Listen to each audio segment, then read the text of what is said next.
पापा, आग लग गई है, मुझे बचाओ। बड़ी खबर है, लखनऊ अग्निकांड से जुड़ी हुई बड़ा खुलासा हुआ है। आग लगने के बाद इलेक्ट्रॉनिक लॉक नहीं खोल पाया। कोचिंग में स्मार्ट लॉक लगा हुआ था, ये कहा जा रहा है। दरवाजा नहीं खोलने से सेंटर में जो बच्चे मौजूद थे वो फंसे रहे। सूत्रों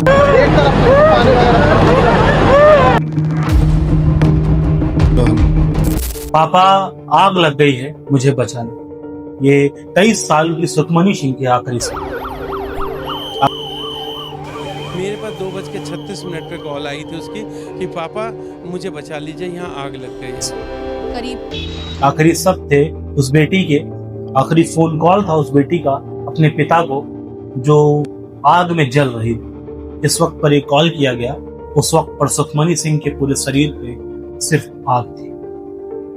अब महसूस करिए उस पिता के दर्द को, अब महसूस करिए उस पिता की लाचारी को, जिसकी बेटी ने आखिरी बार उसे फोन किया और कहा कि पिताजी मैं फंस गई हूं, मुझे बचा दीजिए। और वो बाप इतना लाचार, इतना बेबस कि उस बच्ची को बचा ना सका। उसकी चीखों को सुनता रहा, लेकिन जब तक वो पहुंचा तब तक उसकी बच्ची लाश का ढेर बन चुकी। ये कहीं बाहर की घटना मैं नहीं बता रहा हूं, ये 22 जून 2026 की घटना है। लखनऊ के पुरनिया अलीगंज इलाके में एक बेहद दर्दनाक घटना हुई। ये आगजनी थी। एक कोचिंग सेंटर के अंदर एक आग लगी और इसमें 15 मासूम बच्चे जलकर राख हो गए। मैं आग लगी, मेरा दम घुट रहा, मेरे को बचा लो मम्मी, मैं बचा भी नहीं पाई अपने बच्चे को। महसूस करिए उस परिवार की तकलीफ को, महसूस करिए उन परिवारों की विरह को, जिनके चिराग घर से पढ़ने के लिए निकले थे, जिनकी आंखों में उम्मीद थी कि शाम को जब वो घर जाएंगे तो वापस अपने माँ बाप को देखेंगे, या शाम को जब वो घर जाएंगे तो अपने बच्चों को वापस देखेंगे। वो चेहरे, वो इंसान कभी वापस घर लौटे ही नहीं। आग धू धू करके जलने लगती है। एक 3 मंजिला इमारत थी, एक 3 मंजिला कॉम्प्लेक्स था जो कॉमर्शियल कॉम्प्लेक्स नहीं था, उसके बावजूद भी कॉमर्शियल बनाया गया था। उसमें एक कोचिंग सेंटर चल रहा था और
बाईस जून की तारीख थी और लखनऊ के ऊषा मेहता मार्ग पर एक 3 मंजिला इमारत। इस 3 मंजिला इमारत में सबसे नीचे फ्लोर पे एक पेट शॉप चलाई जा रही थी। दूसरे मंजिल पे एक गेमिंग जोन था जहां पर 3D एनिमेशंस के काम होते थे और गेम्स को डेवलप किया जाता था। वही तीसरे मंजिल पर एक IAS की कोचिंग थी जहां पर बच्चे अपने सपने बुन रहे थे। करीब 3 बजे की बात है। बच्चे अपना लंच करके वापस आते हैं और जैसे ही बैठते हैं तो देखते हैं कि नीचे वाली शॉप से कुछ चिंगारियां उठने लगती हैं। शुरुआती जांच में यही पता चला कि AC के डक्ट में एक शॉर्ट सर्किट हुआ जिसके चलते आग पकड़ गई। लेकिन समस्या आग नहीं थी, समस्या था वो धुआं जिसको निकलने के लिए कोचिंग सेंटर में कोई व्यवस्था नहीं थी और वो धुआं धीरे धीरे बिजली के तारों के सहारे होते हुए पूरे कोचिंग सेंटर में भरने लगा। 10 मिनट में पूरी बिल्डिंग काले और जहरीले धुएं के गुबार से भर गई। इमारत के अंदर मौजूद बच्चों को संभलने तक का मौका नहीं मिला।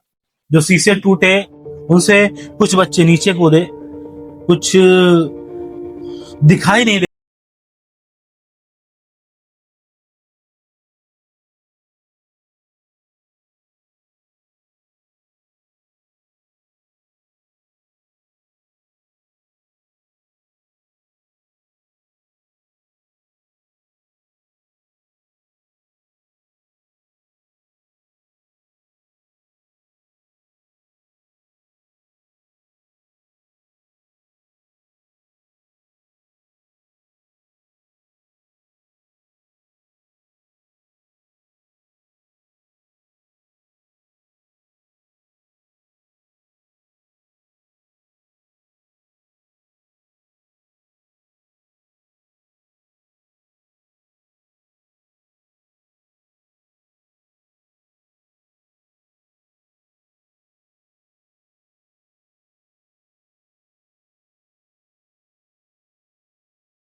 वो इंतजार कर रहे थे कि कब उनका बेटा घर आएगा तो शाम तक खाना बना।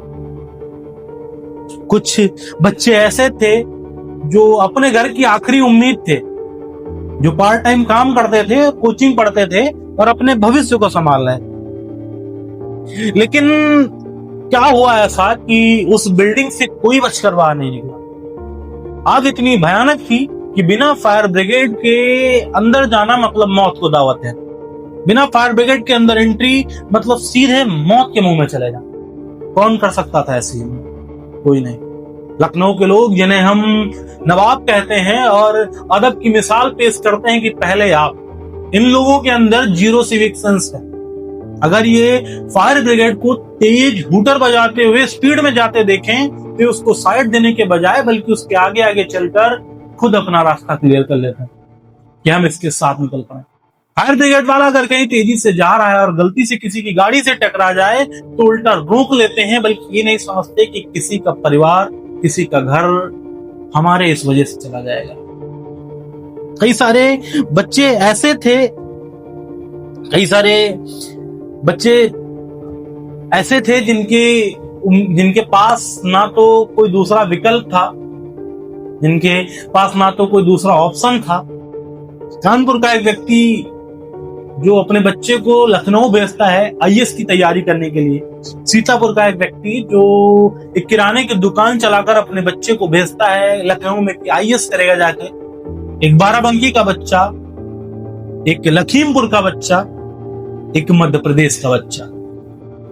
आप महसूस करके देखिए उन परिवारों पे क्या गुजरी होगी जब पता चला कि उनके परिवार के बच्चों की लाशें भी आधी में हुआ। सिर्फ उस दर्द को महसूस करिए और समझिए इस सिस्टम की लाचारी को, सिस्टम की मक्कारी को, कि किन मानकों के आधार पर एक रेजिडेंटल कॉम्प्लेक्स को कॉमर्शियल कॉम्प्लेक्स का दर्जा दे दिया गया। सबसे पहला पॉइंट यही है कि कैसे एक आवासीय प्लाट पर एक कॉमर्शियल कॉम्प्लेक्स बनाया गया। सरकारी रिकॉर्ड्स के मुताबिक 1992 स्क्वायर फीट के प्लाट के लिए जो रजिस्ट्रेशन हुआ था, जो रजिस्ट्री हुई थी, वो एक आवासीय प्लाट के रूप में हुई। तो आखिरकार नियमों को ताक पर रखकर इस 3 मंजिला कॉमर्शियल बिल्डिंग को धड़ल्ले से किस सतह पर चलाया जा रहा था। सड़क कम से कम जहां 24 मीटर चौड़ी हो, जहां पर अग्निशमन वाहन आसानी से पहुंच सके, वहां की सड़क आखिरकार घटाकर 18 मीटर कैसे कर दी गई? किसके नियम पर? लखनऊ विकास प्राधिकरण सिर्फ उन्हीं लोगों के लिए क्या जो अपना घर खेत बेच कर दोबारा घर खरीदते हैं, उन्हीं के लिए ये कब्जा मुक्त करवाने पहुंचते हैं। नंबर 2, जिस कॉम्प्लेक्स में फायर सेफ्टी का कोई नाम ही नहीं था, उसको फायर डिपार्टमेंट से आखिरकार एनओसी किसने दे दी कि जब तक बिल्डिंग में कोई इमरजेंसी एग्जिट नहीं है तब तक वहां से उसको एनओसी कैसे मिल गया? सबसे बड़ा सवाल कि जिस कोचिंग इंस्टीट्यूशन में या कॉम्प्लेक्स में 25 से 30 एसी लगे हुए हैं, वहां पर जो लोड कैपेसिटी है वो 10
उठाया, उस आग को शांत करा पाया, तब जाकर वहां थोड़ी सी शांति आई। लेकिन तब तक 15 चिराग बुझ चुके थे। हादसे के तुरंत बाद प्रशासन जागा और एक एसआईटी टीम गठित की गई और 7 दिनों के अंदर रिपोर्ट मांगी गई। कई सारे लोगों पर गैर इरादतन हत्या के आरोप में मुकदमे दर्ज करके उनको जेल भेजा गया।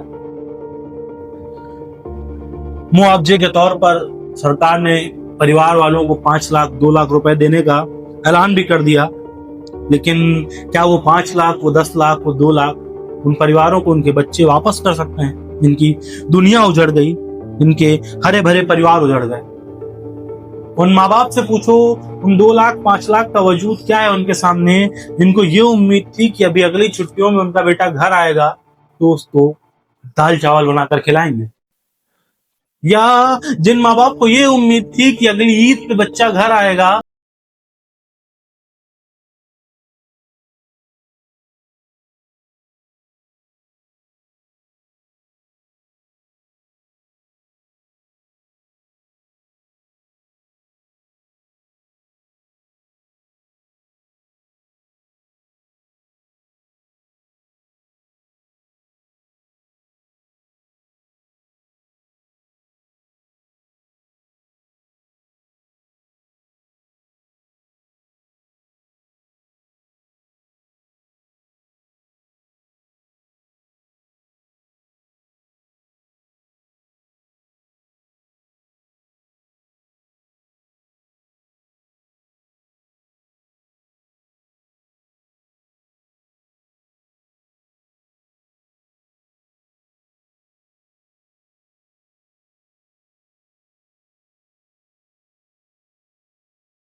इलेक्ट्रॉनिक कार्ड से ना खोलना पड़े। कब तक आप इस बेरोजगारी के चलते ऐसे इंस्टीट्यूशन को सर पे चढ़ाते रहोगे जो मानकों को ताक पर रखकर बनाए जाते हैं, और स्टूडेंट्स की जान जाए या परिवार वालों का पैसा जाए उससे उनको कोई मतलब नहीं है। उनका मतलब सिर्फ अपनी तिजोरियां भरने से। लखनऊ अग्नि हादसे में शहीद हुए उन 15 बच्चों को मेरी तरफ से विनम्र श्रद्धांजलि, और मैं ईश्वर से प्रार्थना करता हूं कि वो दिवंगत आत्माओं को अपने श्री चरणों में स्थान दें। जो घायल हैं उन्हें शीघ्र स्वास्थ्य लाभ प्राप्त। बस आज के इस वीडियो में बस इतना ही। मिलते हैं फिर किसी और वीडियो में ऐसी ही किसी कहानी के साथ या ऐसी ही किसी घटना के साथ। तब तक के लिए